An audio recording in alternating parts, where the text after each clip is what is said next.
Hello everyone, welcome back to my channel. সালামু আলাইকুম। কেমন আছেন সবাই?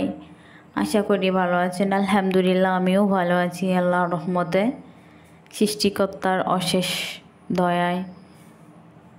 তো আচ্ছা বলেন তো, আমরা মেয়েদের অবসরটা কোথায়? সেই ভোর 5টা থেকে শুরু করে যখন আবার রাত 12টা 1টায় ঘুমাইনি, ততক্ষণ পর্যন্ত আমাদের না জীবনে একটা সংগ্রাম চালিয়েই যেতে হয়। সারা দিন অক্লান্ত পরিশ্রম আমাদের শরীরটাকে একেবারে নিস্তেজ করে দেয়। আর যখন আমরা রাতে একটু ঘুমাবো, অবসর একটু শান্তিতে ঘুমাবো, তখন আমাদের শরীরটা একেবারে মিলিয়ে যায়। কারণ সারা দিন সংগ্রাম আমাদের উপর। সারাটা দিন বাচ্চা সামলানো, বাচ্চাদেরকে খাবার দেওয়ানো, বাচ্চাদেরকে স্কুলে পাঠানো, মাদ্রাসায় পাঠানো, বাচ্চার বাবাদেরকে রেডি করা, এটা ওটা নিজের খাওয়া, এই সেই করতে করতে আমাদের না এইভাবেই সময়টা কেটে যায়।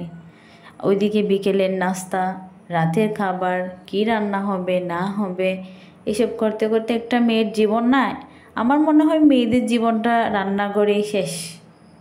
রান্নাঘরে মেয়েদেরকে সব সময় থাকতে হয়। আর সারাদিন বাচ্চা সামলা, রান্নাঘর, এটা সেটা, ঘর গুছানো, নিজের বেডরুম গুছানো, এই সব করতে করতে আসলে আমাদের দিনটা চলেই যায়। আমরা মেয়েরা মনে হয় ঠিক সেদিন অবসর নিব যেদিন এই পৃথিবী থেকে বিদায় নিয়ে যাব, সেদিন মনে হয় আমাদের শান্তির ঘুমটা আসবে।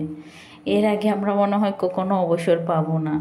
যখনই ভাবি একটু রেস্ট করব, একটু নিজেকে সময় দেব, তখনই কোনো না কোনো একটা বাহানা, কোনো না কোনো একটা কাজ আমাদের সামনে ঠিকই চলে আসে। তাই আমরা নিজেদেরকে সময় দিতে পারি না। আমরা কিন্তু অন্যের খুশিতে সব সময়